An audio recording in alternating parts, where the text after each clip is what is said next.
नमस्कार दोस्तों, आज की कहानी की शुरुआत करते हैं। बहुत देर से धीमी आवाज़ में कुनमुना रही बच्ची कुछ देर बाद ठुनकने लगी और अब उसकी रुलाई फूट पड़ी।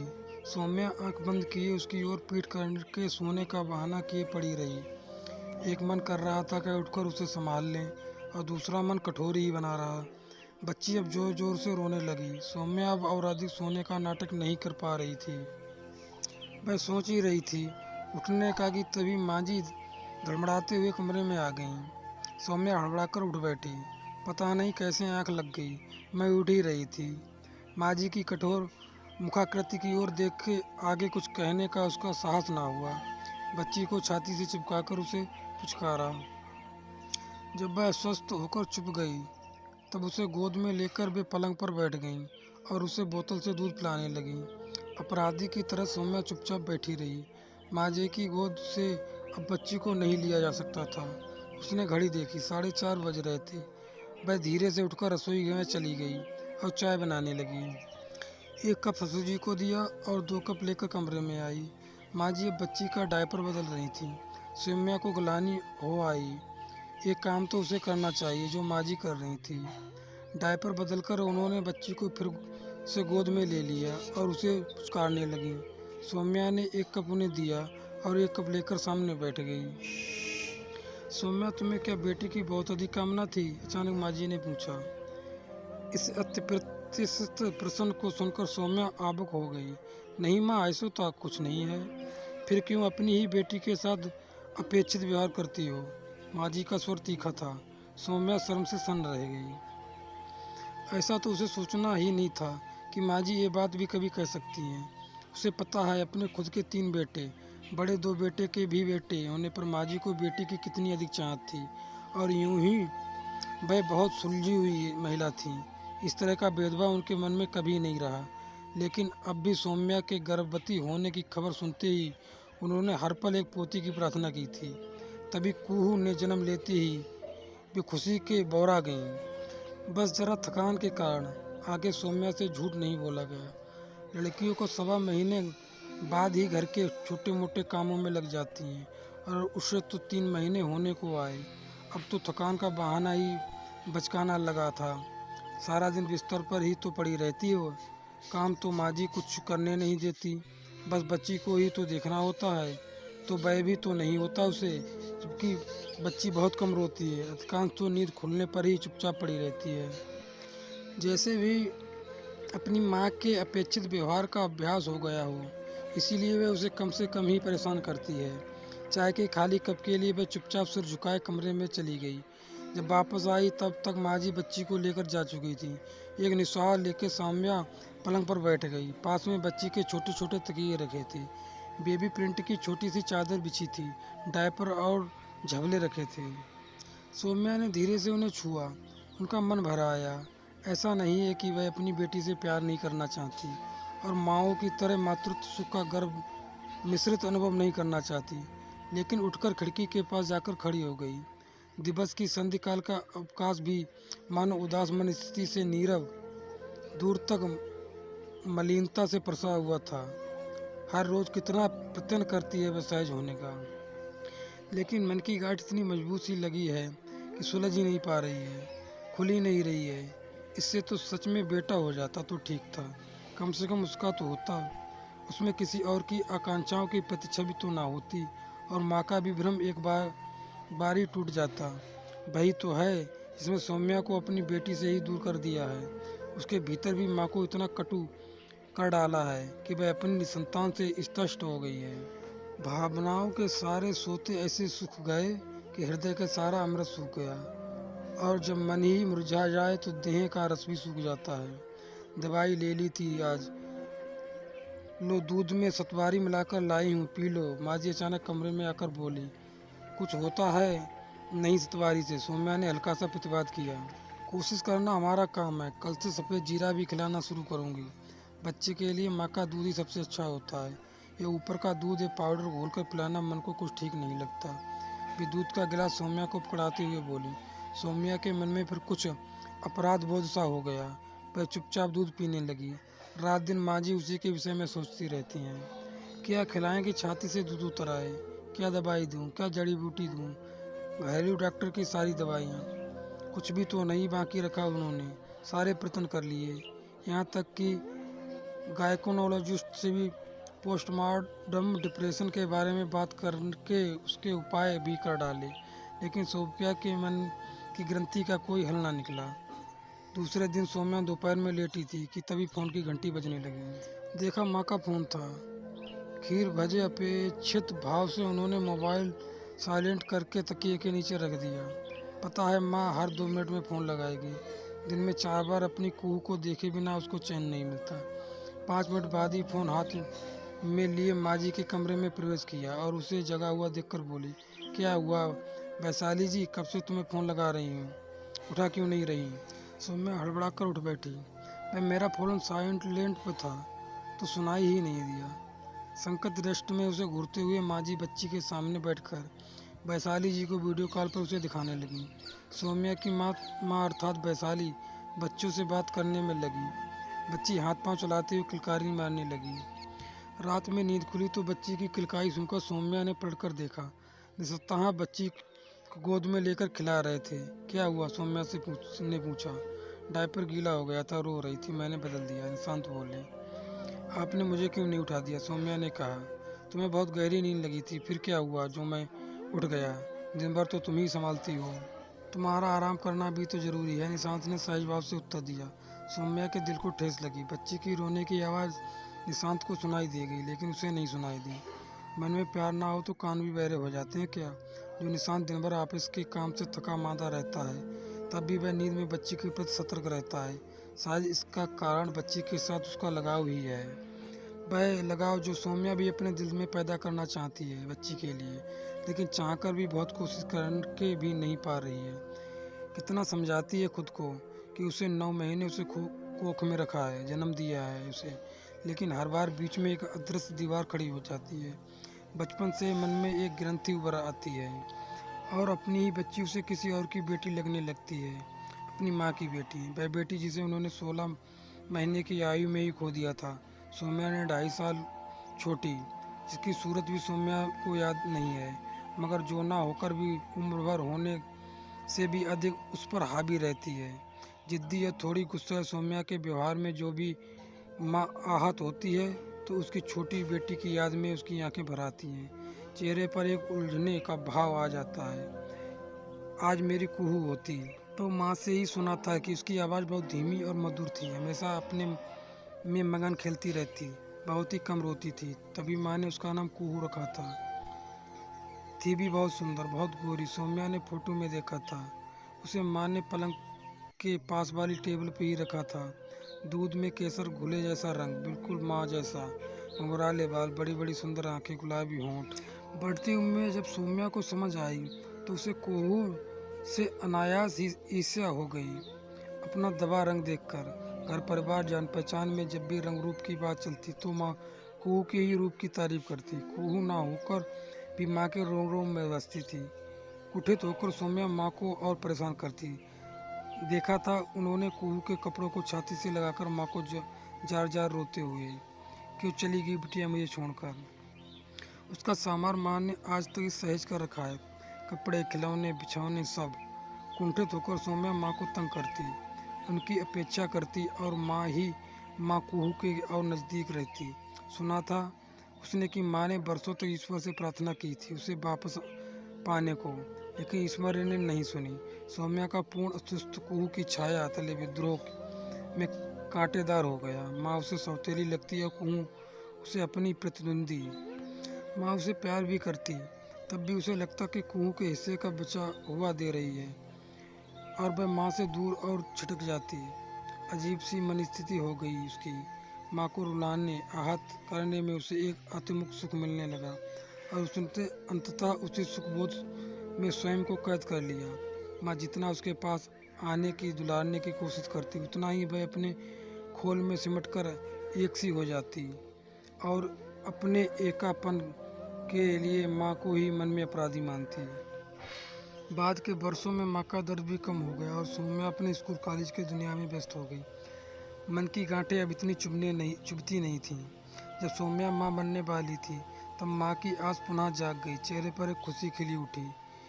मेरी कुहू वापस आएगी, ईश्वर उसे इस रूप में मेरी गोद में वापस भेजेगा। और माँ खुशी से बौरा गई। सबको लगता है ये नानी बनने की स्वाभाविक खुशी है, लेकिन सौम्या को उसकी खुशी से चिढ़ होती। उसे लगता माँ की ये खुशी सौम्या के माँ बनने को लेकर नहीं, बल्कि अपनी मरी हुई बेटी को वापस पाने की उम्मीद में है। माँ का रोज़ फ़ोन लगाना, सेहत पूछना, हिदायतें देना सौम्या को बेहद नागवार लगता। उसे लगता माँ उसकी नहीं, अपनी बच्ची की परवाह कर रही है। उसके गर्भ में जन्मे बच्चे के माथे पर जैसी किसी अदृश्य हाथ ने माँ के नाम में सौम्या की जगह उसकी माँ का नाम लिख दिया। वह ईश्वर से प्रार्थना करती थी कि उसे बेटा दे, ताकि माँ का ये व्यर्थ भ्रम टूटे और सौम्या को उसको अपना बच्चा मिल जाए। लेकिन माँ पूरे चाव से लड़की के कपड़े जमा करती रही।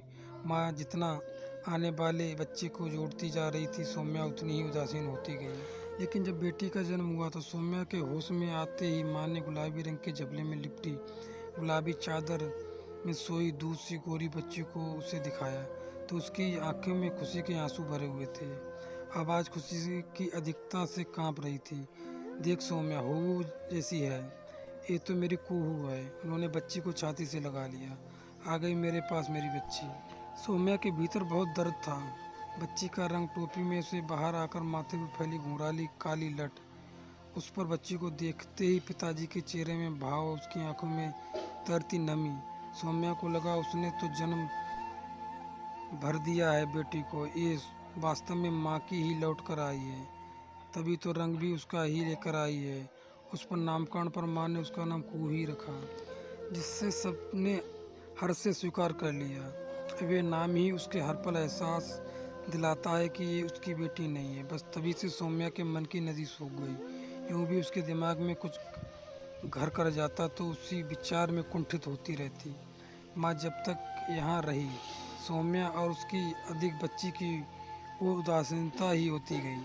पर तो पिताजी की तबीयत खराब हो गई तो उसे मजबूरन जाना पड़ा, वरना बस यहीं बस जाती। जाते हुए पैर निकल ही नहीं रहे था उनका। आंखें बार बार भर जाती। कितनी ढेर सारी नसीहत दे डाली सौम्या को और बच्ची की ठीक से देख रेख करने के संदर्भ में। एक बार की तो सौम्या का मन हुआ कि कह दे कि अपनी बेटी को अपने साथ ले जाओ, लेकिन सासू माँ पास खड़ी थी, इसीलिए चुप रह गई। बच्ची 4 महीने की हो गई। एक दिन सौम्या कपड़े तय करके अलमारी में रख रही थी, तभी कुहू की नींद से जाग गई। वो धीरे धीरे अपने मन से ही खेलने लगी। सौम्या को कभी कभी आश्चर्य होता कि बच्ची कभी रोती क्यों नहीं। उन्होंने अलमारी के पल्ले की ओर से देखा। बच्ची अपने ही हाथों की उंगलियों से खेलकर किलकारी भर रही थी।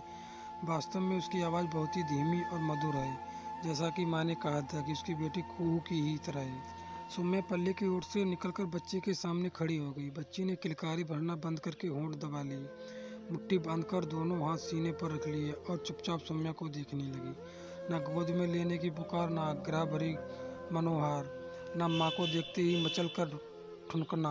सौम्या के दिल में फांस सी चुभ गई। बच्ची भी अपने मन के भाव को समझती होगी, न कि यहाँ एक सूखा सा उदासीन भाव है। बूंद भर की महत्वता की ऊष्मा नहीं है, तभी तो वह निचल पड़ी है।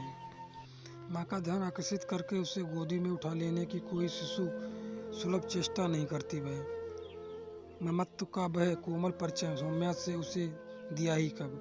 तभी तो बच्ची की आंख में अपरिचित भाव से ही ताक रही है उसे। एक नितांत अपरिचित जिज्ञासा से सौम्या ने फिर मुंह पल्ले की ओट में कर लिया। बच्ची दोबारा किलकारी भरकर खेलने लगी। न जाने कि सौम्या के मन में एक मरोड़ उठी और उसका मन किया कि वह कहीं बैठकर खूब सारा रो ले। बच्ची 9 महीने की हो गई। पलटने बैठने के बाद खड़े होने की अपनी स्वाभाविक विकास यात्रा पर आगे बढ़ रही थी। माँ जी अब और अधिक चौकस दृष्टि रखती बच्ची पर कि सौम्या लापरवाही कर बैठे और बच्ची पलंग से नीचे न गिर पड़े। दिन में अधिकतर समय उसके पास ही रहती। माँ के वीडियो कॉल बदस्तर जारी थे, जो सौम्या को एक क्षण के लिए भूलने नहीं देते कि कुहू उनकी बेटी है। बच्ची के साथ उसका जुड़ाव मात्र एक मनुष्य होने के नाते देखभाल करने तक सीमित था। जैसे से वह बड़ी होती जा रही थी, उसका चेहरा हुबहू माँ के पलंग के पास वाली टेबल पर रखी तस्वीर वाली कुहू के समान होता जा रहा था, और सौम्या को वह किसी दूसरे की अमानत सी लगती, अपनी नहीं।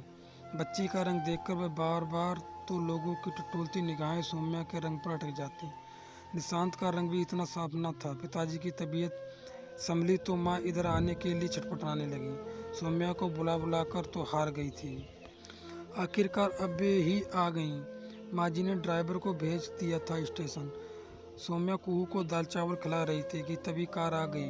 कहना ना होगा कि क्षण भर माँ जी ने से मिलने की औपचारिकता पूरी करके माँ अंदर भागी आई और अपनी कुहू से मिलने लगी, उसे सीने से लगाने, जो 26 वर्ष बाद अब तस्वीर से निकलकर साक्षात उसके सामने थी।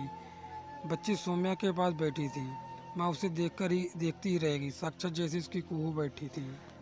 लगा अभी पहले की तरह अम्मा कहकर बाहें फैलाकर सीने से चिपक जाएगी। वही चेहरा, वही रंग रूप, वही उम्राले बाल, आंखें आंसू से धुंधला गई। मेरी बच्ची, रुंधे गले से स्पष्ट उच्चारण के साथ ही उन्होंने उसे गोद में उठा लेने को बहुत आतुरता से बाहें फैला दी। आखिर भगवान मेरी सुन ली, तुझे वापस भेज दिया। 26 वर्षों की विधोड़ की पीड़िता और मिलन की खुशी एक साथ ही हृदय को मढ़ रही थी।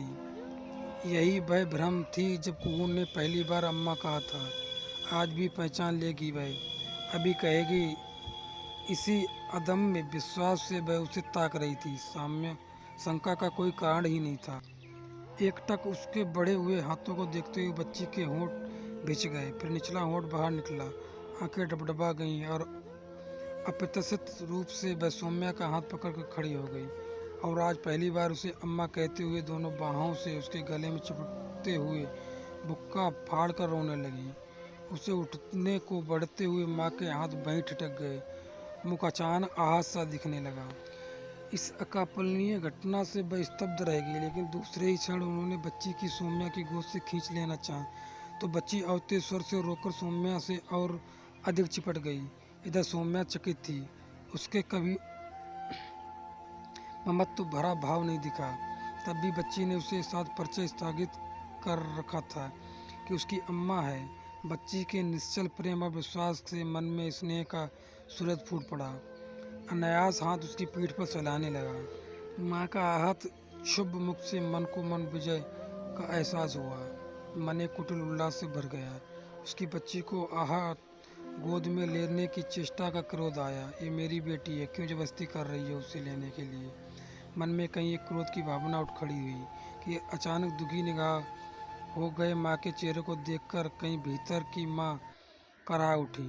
तुम अपनी बच्चों को अपनी माँ द्वारा भी गोद लेने की कोशिश पर अपनी बेटी का रोना देखकर गुस्सा हो रही है, तो इस माँ से जब काल के क्रूर हाथों में अपनी मासूम बच्ची को छीना होगा, तब विश्वस्तता भरे क्रोध और पीड़ा से उस माँ के दिल की क्या हालत हुई होगी।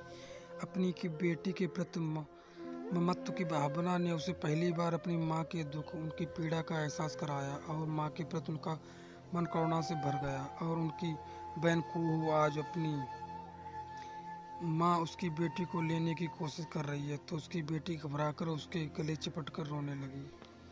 तो जब 16 महीने की उस मायूस कुहू को माँ की मृत्यु माँ से छीनकर ले रही होगी, तब अन्याय मृत्यु के क्षणों में वह अपनी माँ के बिछड़ने के भय से इतनी घबराई होगी, कितना रोई होगी। और अब उसने उसे हमेशा प्रतिद्वंदी समझा, कहीं उसका हृदय विदारक वेदना को जानना ही नहीं।